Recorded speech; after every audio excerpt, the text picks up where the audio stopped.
Hi అండి. ఈ new ఇయర్‌కి మా ఇంట్లోనే నేను కేక్ అయితే చేశానండి. Black forest cake. ఇది చేసుకోవడం చాలా ఈజీ అండి.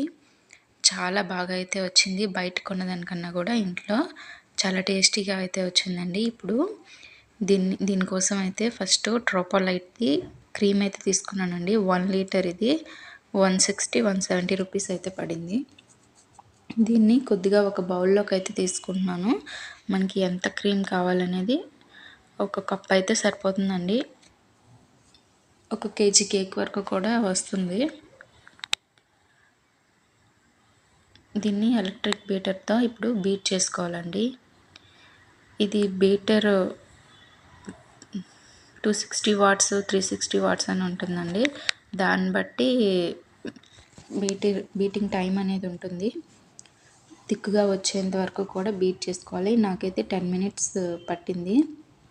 నాదైతే 260 వాట్స్ బీటర్ అండి. 10 మినిట్స్ టైం పట్టింది. ఒక్కొక్క దానికి ఒక్కోలా ఉంటుంది. ఇప్పుడు స్పాంజ్ అయితే చేశానండి. ఈ వీడియో అనేది మిస్ అయింది. నేను నెక్స్ట్ టైం ఖచ్చితంగా అయితే ఈ వీడియో చేసి పెడతానండి. చాక్లెట్ స్పాంజ్ సేమ్ వెనీలా ఎలా చేసుకుంటామో దీన్ని కూడా అలాగే చేసుకోవాలి. కోకో పౌడర్ 1 స్పూన్ యాడ్ చేసుకుంటే సరిపోతుంది. వెనీలా ఎసెన్స్ అయితే అవసరం లేదు.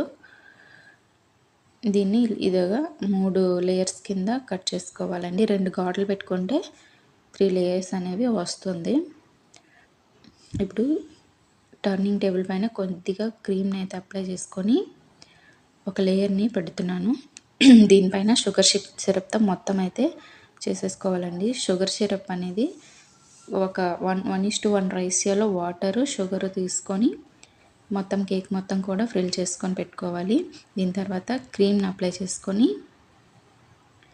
కొద్దిగా డార్క్ చాక్లెట్ కూడా తురుముకున్నది వేస్తున్నాను. తర్వాత సెకండ్ లేయర్ని కూడా పెట్టుకొని షుగర్ సిరప్తో ఈ విధంగా చేస్తున్నానండి. షుగర్ సిరప్ ఏ విధంగా చేయాలనేది నేను నెక్స్ట్ వీడియోలో అయితే పెడతానండి. సేమ్ ప్రాసెస్లో మళ్ళీ కూడా కేక్ క్రీమ్ని పెట్టేసుకొని పైన డార్క్ చాక్లెట్ తురుముకొని వేసేసుకోవాలండి. ఇంకా 3వ లేయర్ని కూడా దీని మీద పెట్టేస్తున్నాను. ఇప్పుడు దీనిపైన కూడా షుగర్ సిరప్తో మొత్తం కూడా ఈ విధంగా వేసుకోవాలి. తర్వాత కొద్దిగా క్రీమ్ని తీసుకొని పైన పెట్టేసుకోవాలండి. చూస్తున్నారు కదా, వీడియోలో చూపించిన విధంగా అయితే మొత్తం కేక్ ఎక్కడ కనిపించకుండా కవర్ చేసేసుకోవాలి.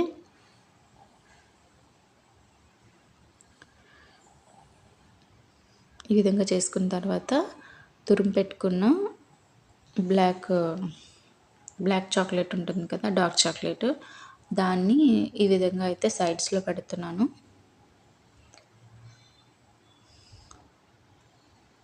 మొత్తం కేక్ మొత్తం కూడా ఆ చాక్లెట్తో పైన కూడా తురిమేసి వేసేసుకోవచ్చు చాక్తో. ఇప్పుడు ఒక నూజిల్ తీసుకోవాలి, ఫ్లవర్ నూజిల్ తీసుకొని పైపింగ్ బ్యాగ్లోకి కొద్దిగా క్రీమ్ని వేసుకొని ఈ విధంగా ఫ్లవర్స్ లాగా డెకరేట్ చేసుకుంటున్నాను. అంతేనండి, కేక్ అనేది అయితే రెడీ అయిపోయింది. చాలా బాగా వస్తుందండి. ఇప్పుడు కొద్దిగా క్రీమ్ అయితే మిగిలింది, కిందన కూడా డిజైన్ అయితే వేస్తున్నాను.